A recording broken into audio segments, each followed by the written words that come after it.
Imagine que você tem uma tarefa que precisa ser feita diversas vezes no seu dia. Por exemplo, contar o dinheiro que você tem na sua carteira para saber o total. E tudo bem, você pode contar e somar as notas uma por uma, mas isso pode ser um pouco demorado e cansativo. Então, para te ajudar nessa missão, você pode usar uma estrutura de repetição, que é muito usada para automatizar processos repetitivos, o que consequentemente te ajuda a economizar tempo e também esforço. Ou seja, sempre que quisermos automatizar processos repetitivos em programação, nós devemos utilizar as estruturas de repetição. Mas sem mais delongas, vamos lá para o VS Code para a gente começar. A primeira coisa que devemos fazer quando queremos inicializar uma estrutura de repetição é escrever a palavra for dentro do seu arquivo JavaScript. Logo em seguida, você vai abrir um par de parênteses e nós vamos precisar adicionar 3 itens dentro desses parênteses. O primeiro vai ser o inicializador. Depois, nós teremos a condição de saída. E, por último, a expressão final.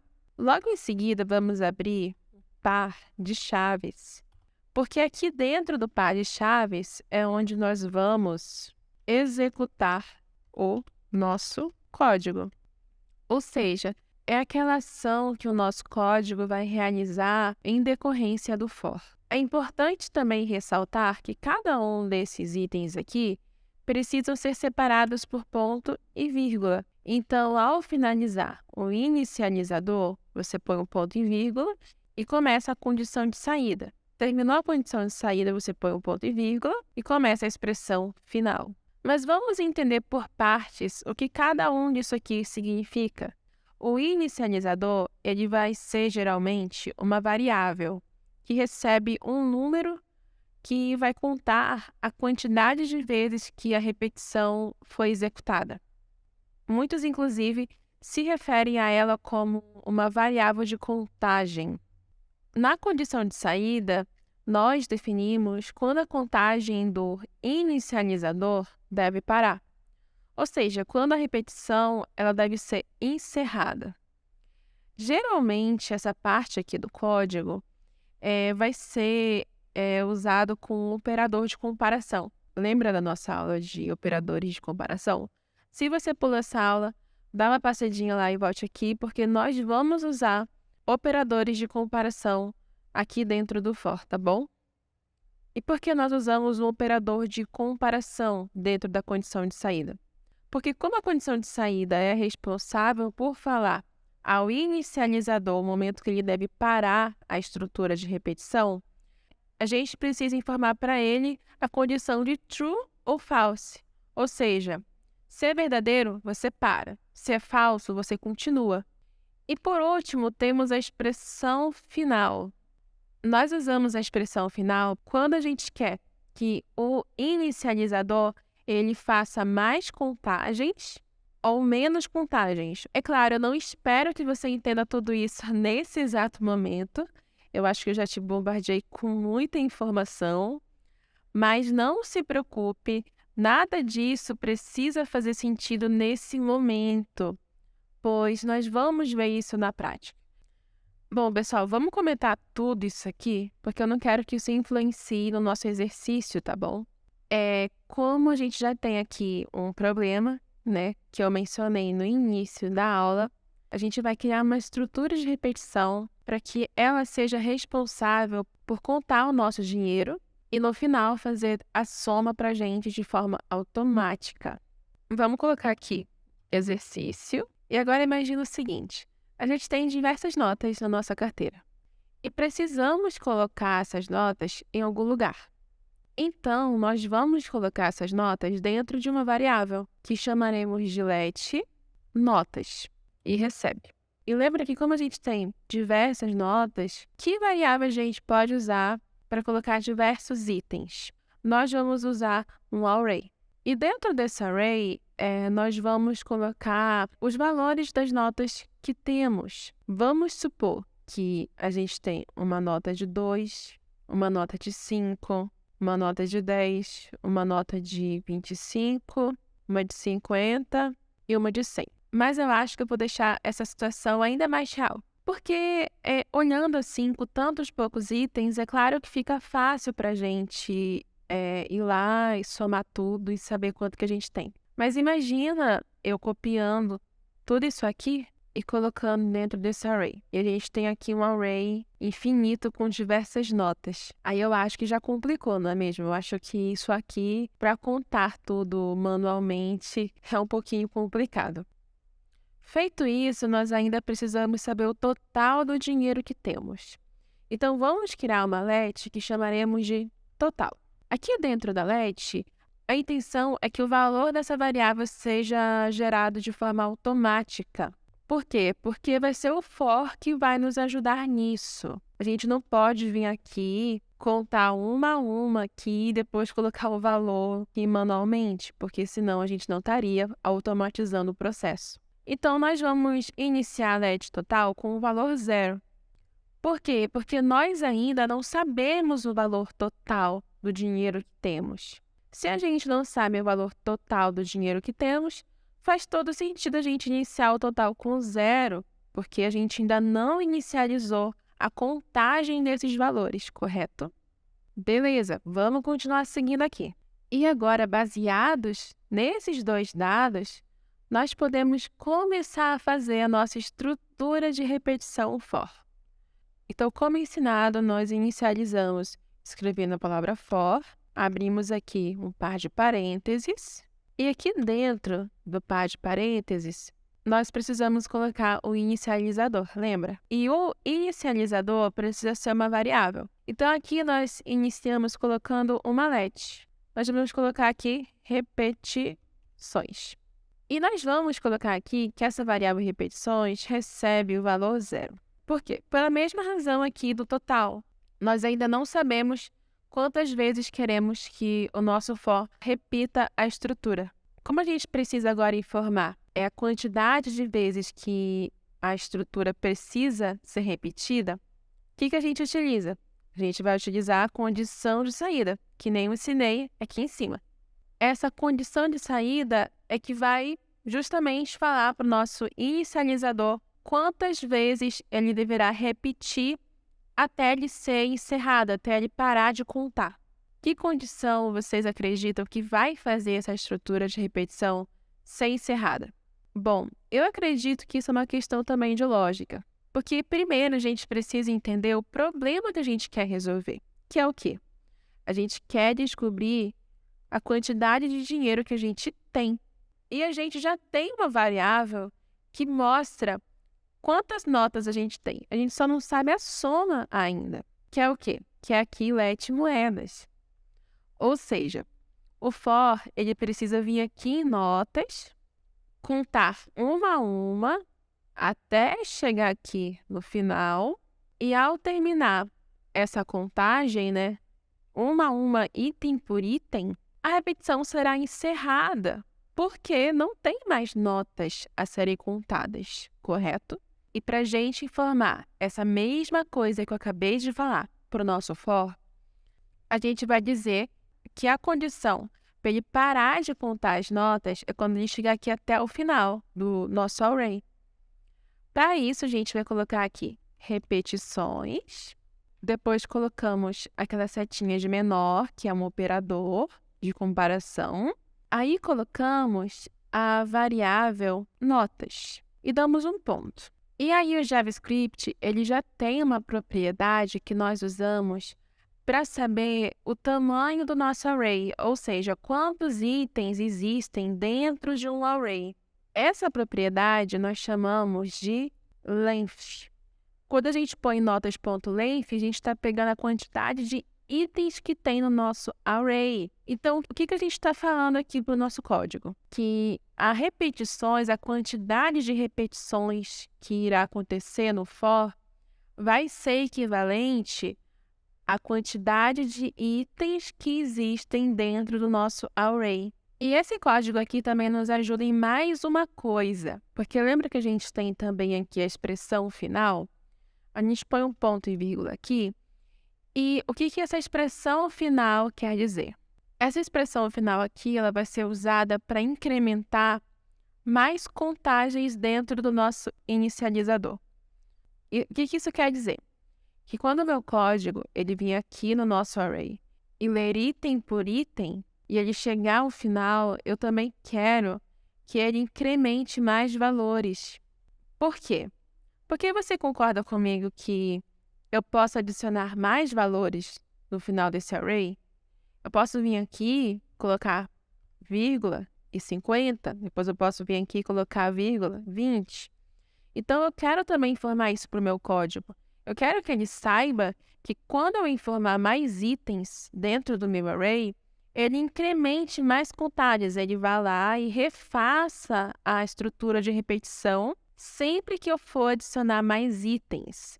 E para eu informar isso para ele, eu vou colocar aqui a quantidade de repetições, né? Ela vai ser incrementada. Como que eu coloco isso? Eu utilizo um operador mais. E para continuar a nossa estrutura de repetição, nós ainda temos aqui o par de chaves. E dentro desse par de chaves é onde a gente vai colocar aqui o nosso código. Só que antes disso, vamos resumir o que está acontecendo aqui no for, caso ainda exista algum resquício de dúvida em você. Traduzindo esse trecho aqui do código, o que está acontecendo? A gente começou um for, ou seja, a gente está inicializando uma estrutura de repetição no nosso código. O for tem a variável repetições, que começa com 0. Logo em seguida, nessa parte aqui do código, nós falamos que a quantidade de repetições vai acontecer assim que repetições atingir todo o nosso tamanho do array notas. Ou seja, ele vai vir aqui e vai ler item por item até chegar aqui no final do array. Mas se adicionarmos mais itens dentro do nosso array, por exemplo, vir aqui e adicionar um 10, será incrementado mais uma repetição. Ou seja, o for vai repetir isso aqui tudo de novo. Ele vai ser reativado e vai vir novamente contar a quantidade de itens que tem dentro do array. E é isso que define uma estrutura de repetição. Eu estou automatizando esse processo de contagem de notas. A gente, inclusive, fala que isso é um loop, né? Porque enquanto houver itens dentro do nosso array, ele vai estar ali o tempo todo tentando ler os itens para que ele automatize esse processo para a gente. Beleza, pessoal? Agora que vocês entenderam, a gente ainda precisa descobrir o total de notas que a gente tem. Por quê? Porque a gente está usando aqui o for para nos ajudar, só que isso aqui por si só não está falando nada. Onde que está o número? Onde que está o valor total? Correto? Então, a gente tem que criar um código para que esse código aqui seja o responsável por pegar os dados que esse loop aqui está armazenando e aí sim nos ajudar a fazer a soma. Então, a gente tem aqui uma ação a ser executada junto a essa estrutura de repetição. E aqui eu vou dizer que o total, ou seja, a variável total aqui, ela vai ser igual total novamente e põe aqui um mais. E esse mais aqui, ele vai somar o total junto aos valores que tem aqui dentro do nosso array. E como que a gente faz isso? A gente pega notas, abre aqui espacinho de colchetes e aqui dentro a gente coloca repetições. Porque aqui o for, lembra que o for ele está entrando dentro do nosso array, pegando item por item, a gente está informando aqui para o nosso total que ele vai ter que fazer uma soma de cada um desses itens. E para informar a posição desses itens, para informar quais itens são, a gente precisa usar a repetições, justamente porque a repetições é a responsável por informar a posição de cada um desses itens. Então, a variável total vai pegar o valor 0, que é o valor que ela inicia. Então, aqui seria o valor 0. Depois, ela vai somar com o primeiro item que existe dentro do array. Então, na prática, ela está fazendo assim. Ela está pegando o valor 0 mais 2. Depois, ela deixa de ser 0 para virar 2, porque agora ela tem um novo valor, correto? Como esse código está repetindo diversas vezes por causa da nossa estrutura de repetição, logo em seguida a variável total vai pegar o 2, que agora ela tem o valor 2, vai somar com o próximo item, que é o 5. 2 mais 5, que vai ser 7. Aí a variável total vai ter um novo valor, que vai ser 7. Depois vai pegar esse 7 e somar com o próximo item, que é o 10. Aí vai ser 17. E assim até chegar no final do nosso array. Mas vamos ver isso aqui tudo na prática, porque eu acho que deve ter explodido a sua cabeça, não é mesmo? Então a gente vai lá no index, tá bom?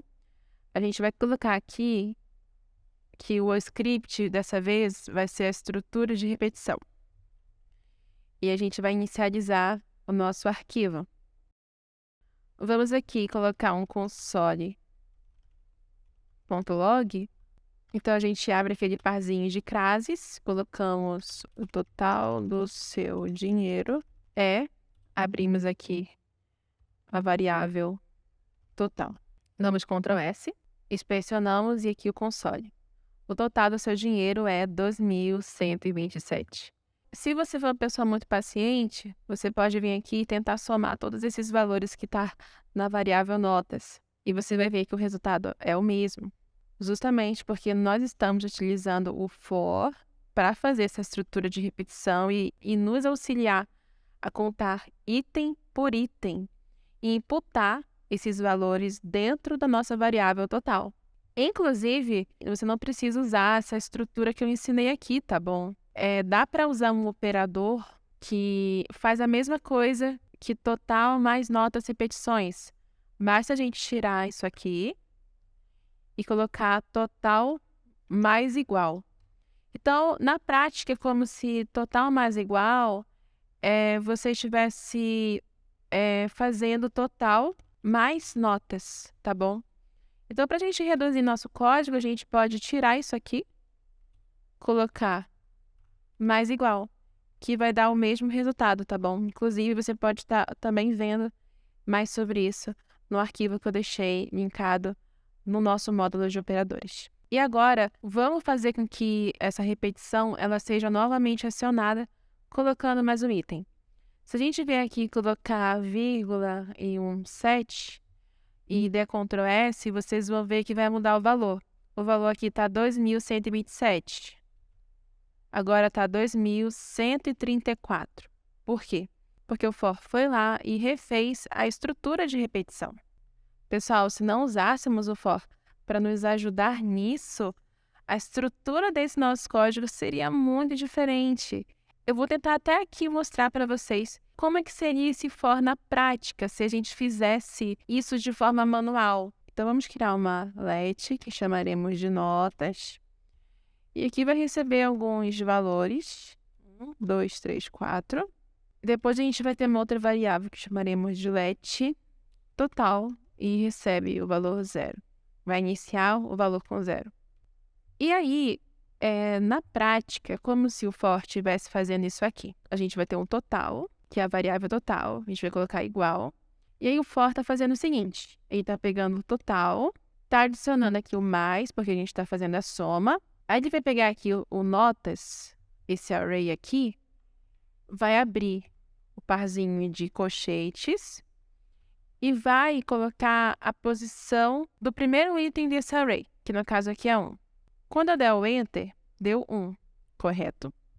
Depois ele veio aqui, pegou o total, igual, total, mais notas, posição da nota 2. E deu 3. Depois ele veio lá de novo, deu um total mais notas, posição 2, deu 6. Então, acho que você aqui entendeu, não é mesmo? Então, o nosso for está fazendo isso que a gente fez manualmente, de forma automática para a gente. Ele entra no nosso array, pegou item por item, e depois fez a soma para a gente. Então, qual é a ideia aqui? Sempre que você precisar automatizar processos repetitivos, Utilize alguma estrutura de repetição. E não se esqueçam, entre na comunidade estudantes.dev. Lá é um fórum gratuito, onde você pode mandar alguma pergunta, alguma dúvida técnica sobre a aula ou sobre uma linguagem de programação. E nossos professores vão estar de prontidão para respondê-los. E é muito fácil navegar no site, pessoal. Nós temos diversos tópicos. E por fim, concluída a nossa aula, eu te vejo na próxima.